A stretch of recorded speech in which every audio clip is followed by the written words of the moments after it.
आता मित्रांनो, त्यानंतरचा जो काळ येतो तो म्हणजे कोविडच्या क्रॅश नंतरचा काळ. त्यामध्ये काय झालं होतं, नॉर्मली सेन्सेक्स 25,000पर्यंत गेला होता, तुम्हाला आठवत असेल. लोकांना वाटलं आता सगळं संपलं. बट जे स्मार्ट मनीवाले होते ना, त्यांनी आधीच बॉटमपासून बाईंग चालू केली होती. आणि जे रिटेलर लोक होते ना, ते पॅनिकमध्ये होते. बट जे ऑपरेटर होते त्यांनी ॲक्युमुलेशन ऑलरेडी स्टार्ट केले असल्यामुळे मला वाटतं एप्रिल-ऑगस्टमध्ये एक हिस्ट्री घडली. मार्केट एकदम फास्ट रिकवर झालं. कोविडमध्ये जेवढं मार्केट खाली पडलं होतं त्याच्या किती फास्ट ते रिकवर झालं, कारण का मार्केटमध्ये खूप जास्त लिक्विडिटी ओतली गेली होती. सेंट्रल बँकनी अनलिमिटेड प्रिंटिंग केली होती त्यावेळेस. US फेडने, RBIने, ACB सगळ्यांनी मार्केटमध्ये पैसे टाकले. मार्केट म्हणजे समुद्र झाला होता अक्षरशः लिक्विडिटीचा या काळामध्ये. आता 2020 ते 21मध्ये काय झालं, नॉर्मली बरेच लोक घरी वगैरे बसून होते. ठीक आहे, हे डीमॅटचे एवढे सारे अकाउंट होते, जवळपास 4 कोटी अकाउंट ओपन झाले होते. ठीक आहे, 2023पर्यंत 14 कोटीच्या पार झाली ते अकाउंट.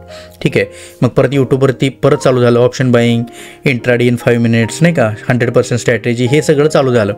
मग त्यामुळं काय झालं, आता ऑपरेटर लोकांना कळलं की हा जो क्राऊड आहे सगळा तो आता ऑनलाईन विजिबल झाला. याचा अर्थ काय की सगळे लोक या गोष्टींवर सगळ्यांना ट्रस्ट करायला लागलेत आणि खूप जास्त इकडे आलेत. मग त्यांनी काय केलं, आपली जी सायकोलॉजी होती रिटेल लोकांची त्याला मॅनिप्युलेट करायचं